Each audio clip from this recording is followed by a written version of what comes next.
गेल्या वर्षभरात जुना राजवाडा पोलीस ठाण्याच्या हद्दीतून गणेशोत्सव, नवरात्रोत्सव, दसरा, दिवाळी आणि करवीर निवासिनी अंबाबाई रथोत्सवावेळी गर्दीचा फायदा घेत चोरट्यांनी नागरिकांचे किमती मोबाईल लंपास केले होते. या प्रकरणी दाखल केलेल्या तक्रारीनुसार जुना राजवाडा पोलिसात अज्ञाताविरोधात गुन्हा दाखल करण्यात आला होता. जुना राजवाडा पोलिसांनी सायबर पोलिसांच्या मदतीनं तपास करून चोरीला गेलेले मोबाईल पुणे, मुंबई तसंच इतर शहरं आणि ग्रामीण भागातून हस्तगत केले होते.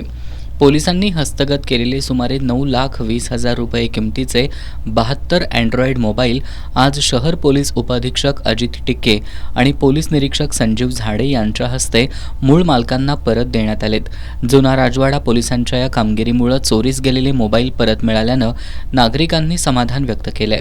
हे मोबाईल शोधून काढण्यात जुना राजवाडा पोलीस ठाण्याकडील गुन्हे शोध पथकाचे पोलीस उपनिरीक्षक संतोष गळवे, पोलीस अंमलदार निलेश नाझरे, प्रशांत घोलप, सागर डोंगरे, सतीश भांबरे, अमर पाटील, प्रशांत पांडव, प्रवीण सावंत, संदीप माने, वैभव खोत, मोहन लगारे यांनी विशेष प्रयत्न केले.